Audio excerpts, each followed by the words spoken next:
जय माता दी। लाइक जरूर करें, कमेंट में लिखें रक्षाबंधन की ढेरों शुभकामनाएं। भारत में कुछ सालों में सबसे अधिक ग्रहण पड़ रहे हैं। सूर्य ग्रहण, चंद्र ग्रहण, भद्रा का साया आदि। पिछले 20 सालों में कलयुग का आगमन बड़ी जोरों से हुआ है। देश विदेश में जंग का होना कोई आम बात नहीं है। ऐसे में रक्षा बंधन पर भद्रा का साया कोई मामूली बात नहीं है। आखिर हर बार पिछले कुछ सालों में रक्षाबंधन पर भद्रा का साया क्यों लग रहा है, यह चिंता का विषय है। हो सकता है किसी धर्म में बहन भाई के रिश्तों में ग्रहण लग रहा हो, कई जगह रिश्ता गंदा या अपवित्र हो रहा हो, कुछ भी हो सकता है, इसलिए भद्र का साया लग जाता है। हो सकता है बहन के यहाँ भाई जाए तो बहन को पसंद न हो, यदि बहन भाई के यहाँ जाए तो भाई को पसंद न हो, कुछ भी हो सकता है। कई कारणों से भद्रा का साया लगता है, लेकिन बार बार भद्रा का साया घोर अशुभ माना जाता है। ऐसे में भद्रा काल में रक्षाबंधन नहीं मानना चाहिए। कुछ ऐसे मुहूर्त है जिसमें रक्षाबंधन मानना चाहिए, तो चलिए जानते हैं। दोस्तों, आज की वीडियो यदि आप देख लोगे भाई बहन इस वीडियो को, रक्षाबंधन की इस वीडियो को जरूर देख लेना, नहीं तो आपसे कोई रक्षाबंधन के दौरान कोई अनर्थ न हो जाए। इसलिए इस वीडियो को जरूर देख लेना, क्योंकि आज की वीडियो में हम आपको बताएंगे कि भद्रा काल का समय क्या रहने वाला है। रक्षाबंधन के दिन कौन से भी शुभ संयोग बना है जो इस बार बेहद ही खतरनाक और घातक होने वाली है। उस समय भाई की कलाई पर रखी भूलकर भी नहीं बांधनी चाहिए। इसी में हम आपको यह भी बताएंगे कि रक्षाबंधन के दिन हर बहन को अपने भाई को एक खास और गुप्त चीज जरूर खिला देनी चाहिए, जिससे कि भाई के घर परिवार में कोई दुख तकलीफ नहीं रहती। हमेशा ही ऐसी बहन का भाई लाखों और करोड़ों में खेलता है और ऐसी बहन को भी लाभ प्राप्त होता है, यानी कि माता लक्ष्मी की कृपा प्राप्त होती है। भक्तों, इस बार 2025 में रक्षाबंधन का पर्व सबसे खास और विशेष माना जा रहा है, क्योंकि इस दौरान कुछ ऐसे कार्य हैं जो कि हर एक माता बहन को जरूर कर लेना है। यानी कि रक्षाबंधन के टाइम कुछ ऐसे 3 काम है जो हर एक भाई बहन को सबको यह काम जरूर करना। जो भी व्यक्ति यह काम करेगा, दुनिया की कोई ताकत उसे धनवान बनने से नहीं रोक पाएगी। विधाता भी उसके साथ साथ चले गए और उसकी हर मनोकामना इच्छा पूरी होगी। भक्तों, जो भी भक्त भगवान शिव को मानता है, माता लक्ष्मी को मानता है, वह इस वीडियो को एक लाइक जरूर ही कर दे। और जो व्यक्ति इस वीडियो को बीच में छोड़कर जाएगा, उसने अपने जीवन में कभी सफलता हासिल भी नहीं होगी।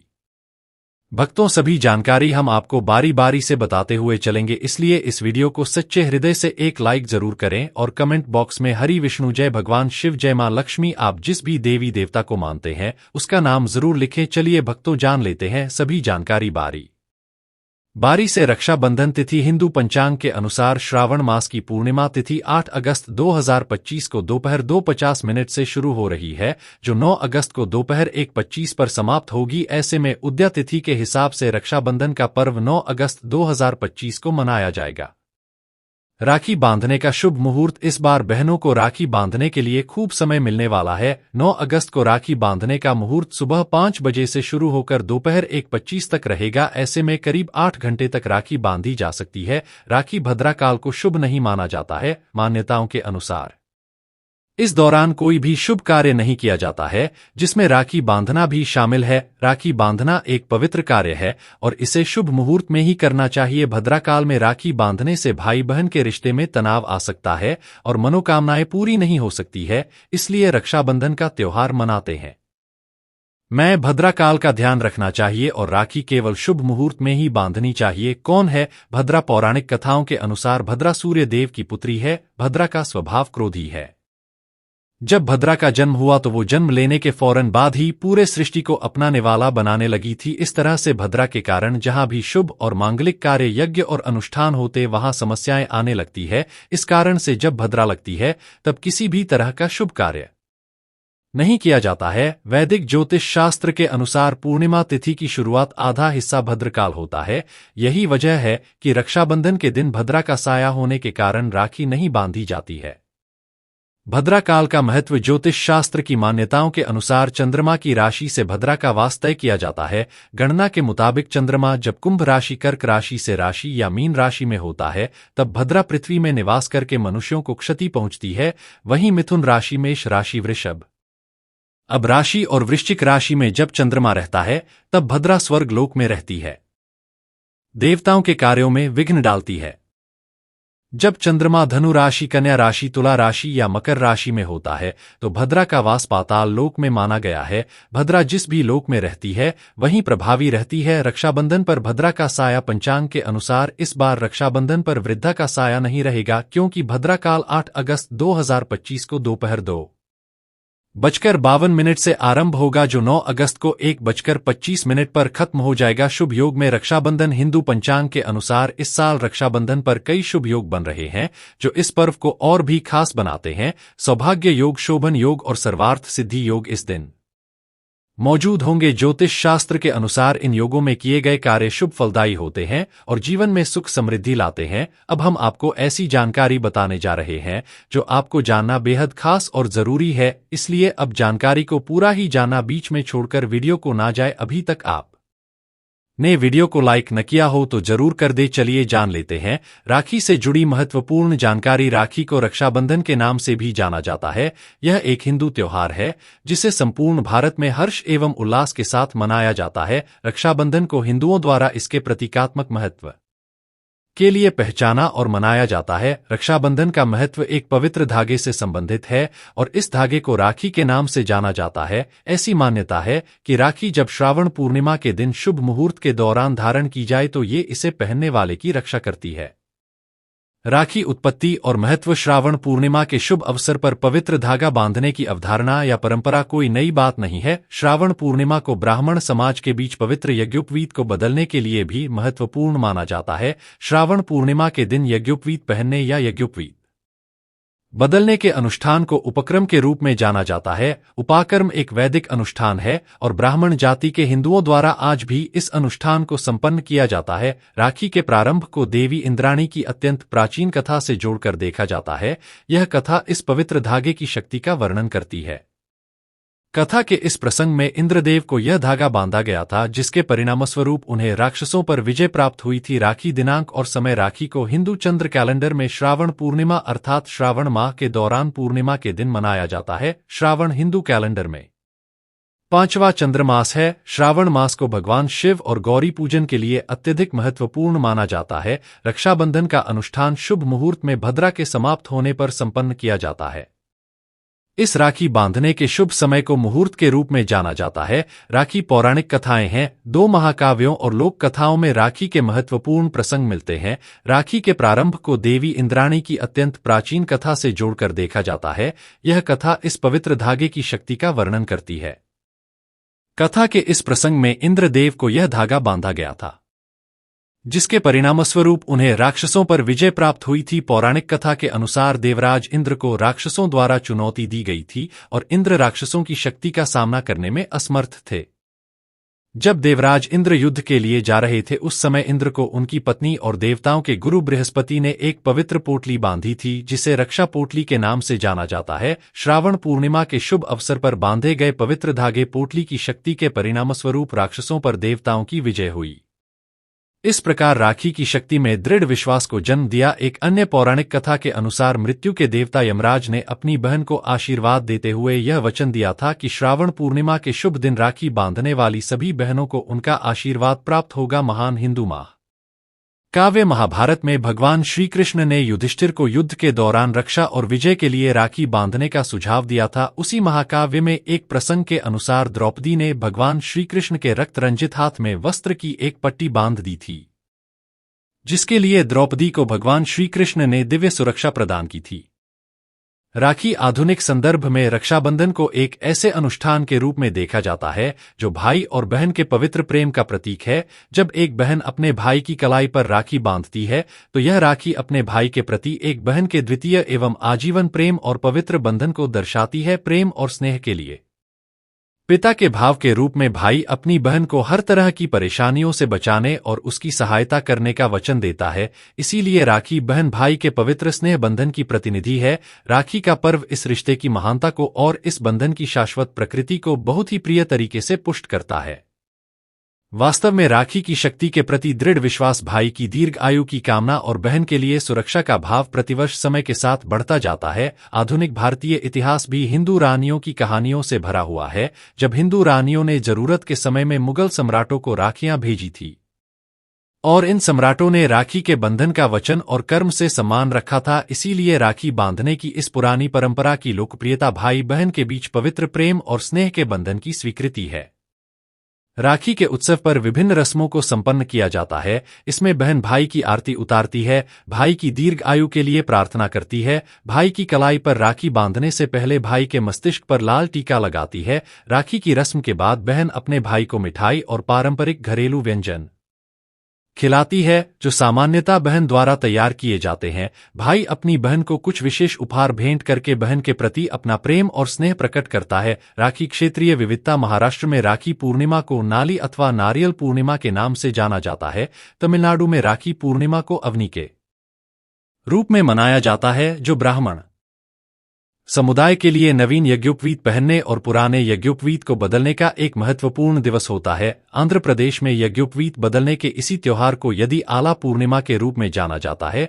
भारत के अन्य क्षेत्रों में ब्राह्मण पूर्णिमा के दौरान या परवीन बदलने के अनुष्ठान को उपाकर्म दिवस के रूप में जाना जाता है।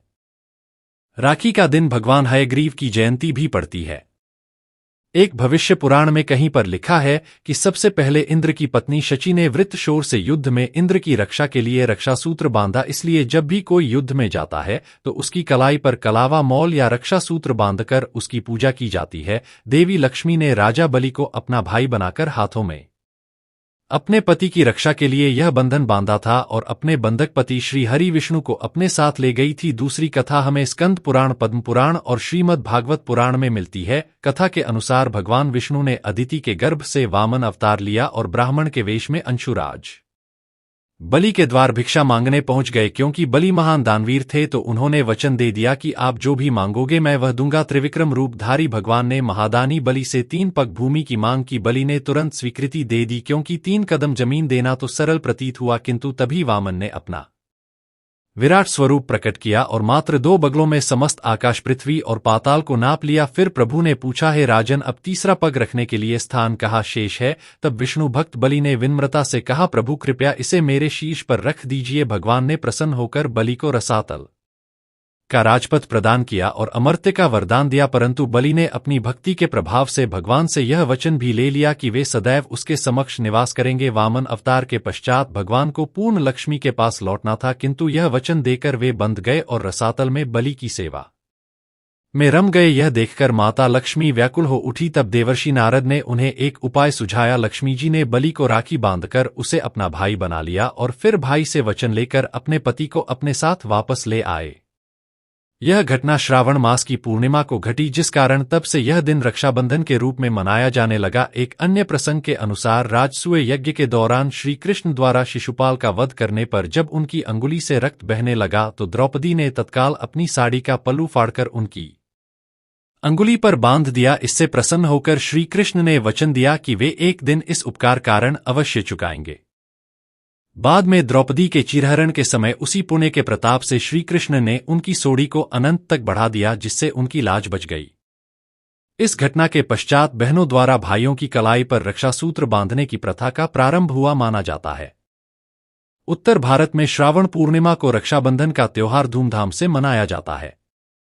वहीं दक्षिण भारत के तटीय क्षेत्रों में इसी दिन नारियल पूर्णिमा का उत्सव होता है, जो विशेष रूप से मछुआरों का पर्व है। वे इस दिन भगवान इंद्र और वरुण की पूजा करके ही मछली पकड़ने का कार्य प्रारंभ करते हैं। पूजा में केले के पत्तों पर नारियल समर्पित किए जाते हैं, इसीलिए इसे नारियल पूर्णिमा कहते हैं। दक्षिण में सभी वर्ग इसे अपने ढंग से मनाते हैं। जन्म धारण करने वाले इस दिन नया जन्म ग्रहण करते हैं, इस कारण इसे अपनी पूर्णिमा भी कहा जाता है। इसे श्रावणी या रशीद तर्पण का दिन भी माना जाता है। प्राचीन काल से रक्षा सूत्र के रूप में मौली कलावा बांधने की परंपरा रही है। कलाई के मूल में स्थित 3 रेखाओं मणिबंध को दैहिक, दैविक और भौतिक तापों से मुक्ति दिलाने वाला माना जाता है। इन्हें शिव, विष्णु और ब्रह्मा का प्रतीक कहा गया है। इसी प्रकार इनमें लक्ष्मी, पार्वती और सरस्वती का वास भी मान्य है। रक्षा के मंत्रों के साथ बांधा गया शूद्र युक्त यह धागा त्रिदेव पुत्र शक्तियों को समर्पित होकर धारणकर्ता की पूर्ण रक्षा करता है।